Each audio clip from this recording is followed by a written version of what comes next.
climate change on agriculture is expected to be negative, reducing food supplies, raising food prices. What specifically will your party do to protect food supplies for Canadian farmers?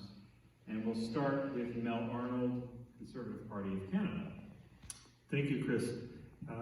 There is a section in our Canada Recovery Plan around how we will work with agriculture and work with our farmers to address climate change, and that will be part of the carbon capture process as well, because we recognize what people can do on their farms.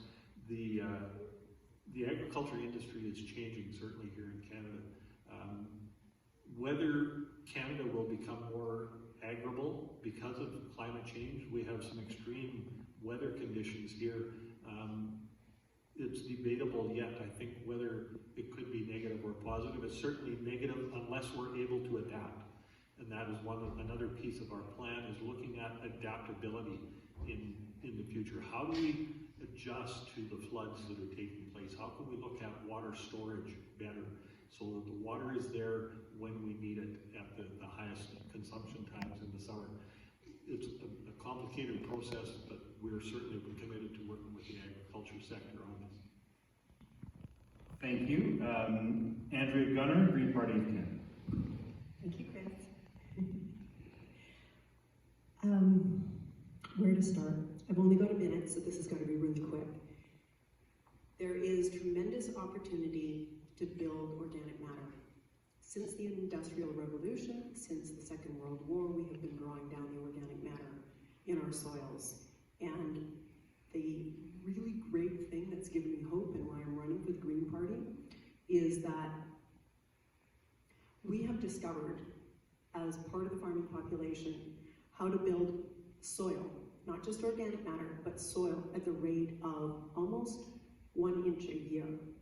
When we use our system properly, and where I think this question wants an answer, is doing that extension across North America, and it is already happening. In Canada, it takes on average 500 years to make 1 inch of topsoil. On our farm, we're making it at almost 1 inch a year, and we're just one teeny tiny little farm. There are thousands of farms across North America that are using the same techniques that we're using to draw down and capture and hold carbon. We can do this. Thank you. Ron Johnson, NDP. The way we grow crops, raise livestock, and use food definitely has an impact on our climate future and nutrition for all Canadians. We will work to connect communities to farmers through local food hubs and develop a national food waste strategy to reduce the huge amounts of food that are currently going to waste in Canada. A new Democrat government will also partner with farmers and communities to support biodiversity and to monitor and protect pollinator health. Thank you. And lastly, Kyle Delphi, People's Party of Canada. To protect the supply of food from farmers in Canada, I think really we got to start by getting rid of the carbon tax, because it's not only having a negative effect on farmers, but it's having a negative effect on families putting food on the table. And when it comes down to mitigating the effects of climate change, I had the pleasure of driving across Canada this July and witnessing the different varying levels of drought. People don't know about Tabor. Tabor, Alberta is a place where they grow a lot of corn and other vegetables that you could not grow corn and vegetables without the aqueduct system. Mel mentioned that it's hard or complicated. It's not too complicated. Really, in Afghanistan, they have these things called wadi irrigation, which are ditches that run along the road and the fields. 3 o'clock in the morning, if it's your time to irrigate your field, your son's going to go out with a little shovel, get on his hands and knees, dig a hole in the side of the ditch. The ditch is going to flood the field. At 4 o'clock in the morning, you got to close the hole. That's simple.